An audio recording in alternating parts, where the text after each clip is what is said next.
Man, I had a busy day from being in my mom's basement, but good news. We're almost at 500 subscribers on the new channel. Please subscribe if you like this content. It really helps me, you know, do better and go farther.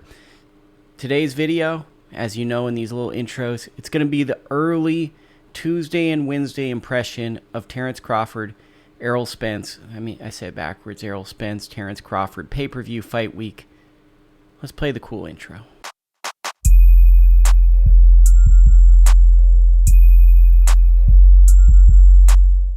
So I'm sweating because it's still really hot even though it's the evening where I live. I hope everybody's doing well. Let's break this fight down and what I'm observing. The first observation I am making, numero uno, maybe I should put a 1 on the screen and do some observations for you, everybody watching. Interesting development of Errol Spence. Today he told Keith Idec of BoxingScene.com, one of the best boxing writers, that he's outgrown 147. That's the welterweight limit. And that this is going to be his last fight at 147. I believe I kind of skimmed over it, but I got the impression that if there is a rematch, the rematch would take place at 154 pounds, which also could beg to question if the fight is close, or Crawford wins decisively. Is there even a rematch? Because it looks like Spence has no interest possibly, or actually he said it, that this is his last fight at welterweight. This is the last thing he wants to accomplish at welterweight, and then he wants to go to 154. When I saw him at the Tuesday Grand Arrival, he looked like William Dafoe from the Spider-Man movies. His cheeks looked sucked in. I had a good friend text me. He made a great observation about his eyes. I was unaware of looking at someone's eyes for a weight cut, but he was telling me that basically the way Spence's eyes look to that person, to their perception, was that he's doing a big weight cut.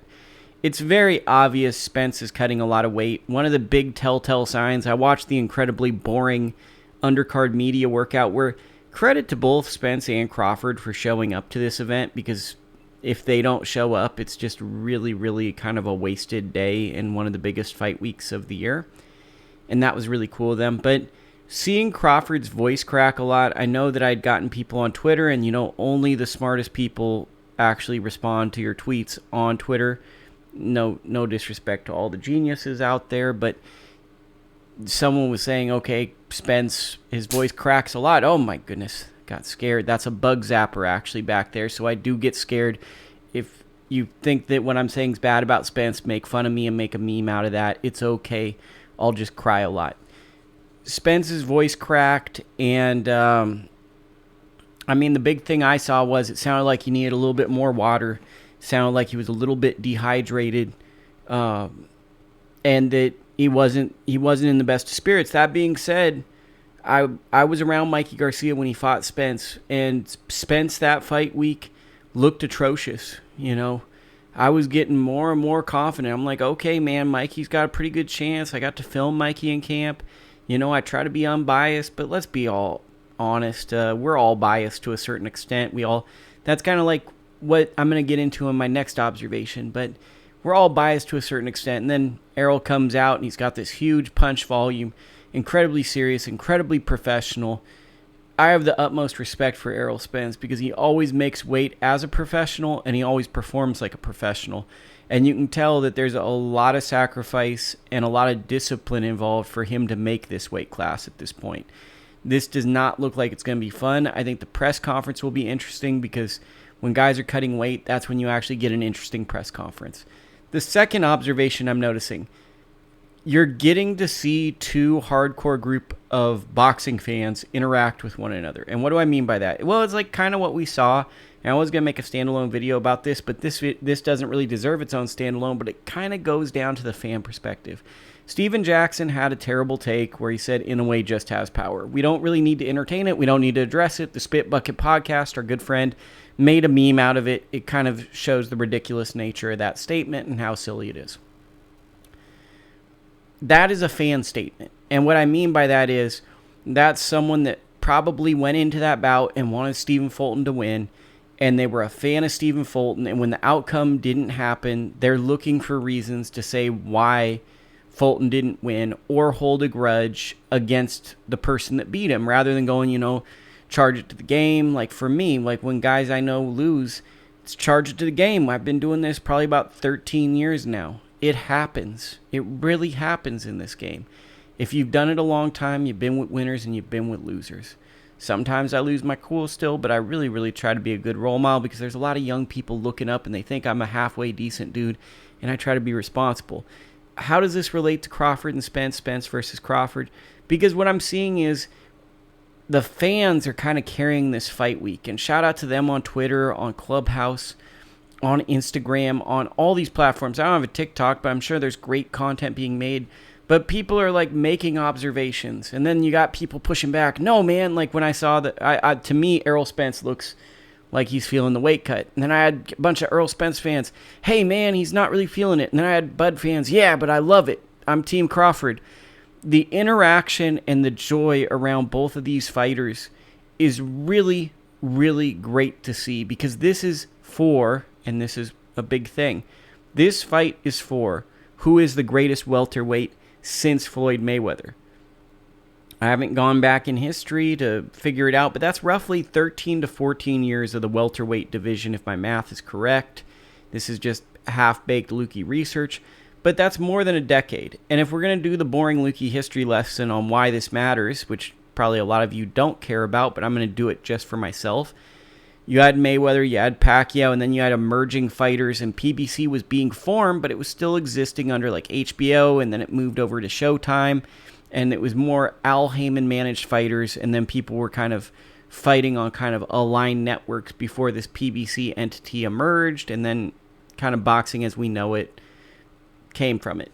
In that welterweight era, Sean Porter emerged as a capital G guy. He beat Devin Alexander, stopped Paulie Malignaggi, and then randomly lost to Kell Brook, which people went, huh?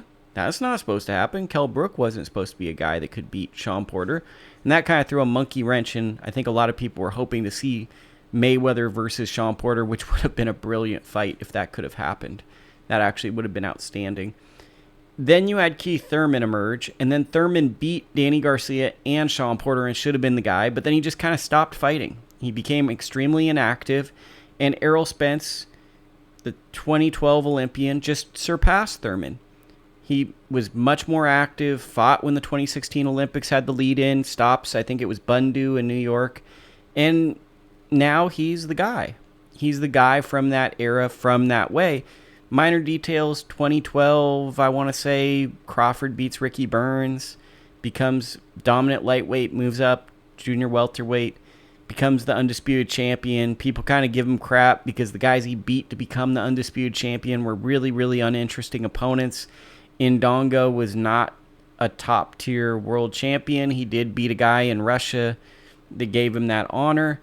But to most hardcore fight fans, they're just not going to look at that win as like a super prestigious win. And then Crawford went up to welterweight, and he's beat all these guys and on a tremendous run. I think he's on, I can't even think how many knockouts in a row he's on, but I think it dates back to the John Molina Jr. fight. I think John Molina is the last guy to go to the decision with him. What makes this fight so fun for me as it's going is we're getting that big fight atmosphere that I was really wanting. The Grand Arrival was an okay atmosphere. The media workout, it really felt like a big fight week. It had a great atmosphere. It felt larger than life. I do wish I could see a little bit more of Spence and Crawford, but I think it's partially the day and age we're in. They're getting paid a lot of money. They're putting on a tremendous prize fight. And because they're getting paid so much and so much is on the line with them performing on that night, it's kind of hard to demand them to do too much while they're cutting weight. I've seen some people kind of comment that Crawford's wearing a hoodie and that maybe that's something in the Vegas heat. I don't read too much into that because I think sometimes like I'll be wearing a hoodie when it's a hot day just because that's like a comfortable item. And you got to also remember when you're cutting weight, you're losing body fat and you might want to stay warm. And that could also be some of that aspect. But I mean, I wouldn't try to read too much into anything. I wouldn't even read into this weight cut thing observation I'm making, because Spence has a nutritionist and he has a great coach. What I will say is the personalities of Spence and Crawford are now more than ever. You look at Spence, it's kind of like the cool guy team. You got the really hip emerging coach, Derek James. He's very popular, and every Showtime broadcast, Brian Custer will remind you that he's the trainer of the year. It's kind of funny, too, because there's 2 trainer of the years depending on the publication. Bob Santos was trainer of the year and Derek James, but when you listen to the Showtime telecast, you don't hear as much about Bob Santos's acclaim from last year. It's just the way it works out. But Derek James has done a great job. He reminds me of a Phil Jackson type coach, where he's got like this very subtle voice, like a Zen. I think it's actually, there's a lot of similarities, because I think Phil Jackson was a Zen Buddhist, and I don't know if Derek James is a Zen Buddhist, but he said in that Showtime feature that he's a practicing Buddhist, and he's got that very mild-mannered temperament, but there's a very serious level of intensity. And then you saw Charlo in the corner of Spence at this media workout. It's the famous people, right? Spence is the person that I think a lot of average people are going to be drawn to. His merchandise is friggin' cool. He's got that fish that looks like street sharks. He's got a lot of catchphrases. I think to the younger generation, or to a person that doesn't watch a lot of fights, he's the person that you're probably going to gravitate towards if you're consuming apps all day. If you find yourself on phones, going through 5 to 6 social media networks, more than likely Errol Spence is going to be someone that you're like, that's a pretty cool dude. That's a groovy dude. Terrence Crawford is much more an old school throwback fighter. As this fight week approaches more and more, he just reminds me of Marvin Hagler more and more. He seems very grateful at this moment. He's at a loss for words, but I also feel like he chose fighting as a profession because he's not someone that uses his words like weapons. He's a fighter and he knows what he's here for. It feels as though Crawford's extremely genuine. He's a very hard worker and he's gotten to this spot through hard work. I also think Errol Spence is a hard worker and he's gotten to this spot in the Olympics through hard work. And then he was someone that a company was built around to kind of as their future of kind of their business model. Whereas Crawford, I think, was a part of Top Rank, but he just could never land that big fight, which was Manny Pacquiao. And because he couldn't get that transitionary Pacquiao fight, which would usher in him as the next great fighter, people have kind of weaponized Crawford's resume as, who has he fought? Who has this guy really fought? And that's what this fight comes down to. When we think about it right now, you have a guy from a small town in Omaha, Nebraska with the coaches that he's basically started with. I think he did start with them. He's kept the same team, but they're not the famous people. You look at his team, none of them are Hollywood. None of them are going Hollywood. They're just people that genuinely care about Terrence Crawford. You see him corner a few fighters, Keyshawn, all these guys, but really, there's some small town folks that built up a great prize fighter, and they're very proud. It's kind of like I look at Terrence Crawford as a really good college football team from a small program like a Boise State going to compete against Alabama. That's what this fight in the early wake of this buildup is if we would have gotten a national game between like USC when Reggie Bush was there versus Boise State. That's the comparison I see, where, not to say that Spence doesn't have all those things in his corner, because I think he's a family man. I think everyone around him cares. But I think there is a level of big business around Spence that isn't around Terrence Crawford. I think Terrence Crawford is more, let's get the job done. I'm going to outwork you. I'm going to outtrain you. I think Spence has a little bit of show business behind him, has a little bit of marketing, has a little bit of endorsements, has a little bit more of the pizzazz of the modern athlete, like an Odell Beckham Jr., like these more modern athletes that I think people relate to, where Terrence Crawford, throwback fighter, he's kind of like, hey man, I'm going to show up, I'm going to wear the outfit I'm feeling for the day, I'm going to work extremely hard, and I'm going to get the job done.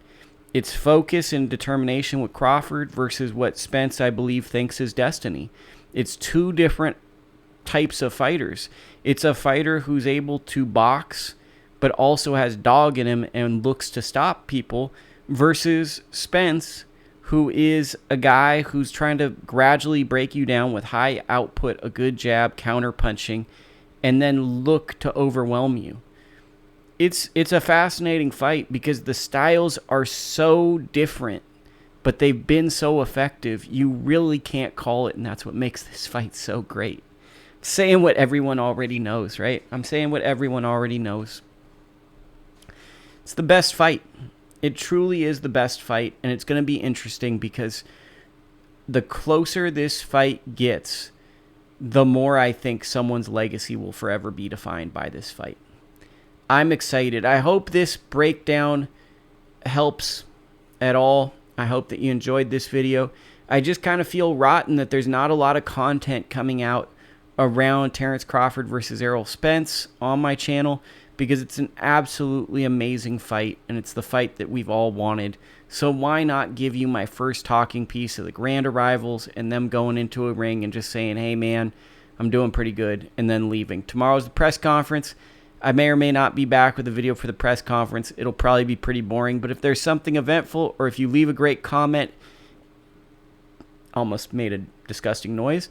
If you leave a great comment, I will respond, as you've been seeing, because for the next 2 weeks, I am stuck at my house. So this is a great time to kind of ask me stuff.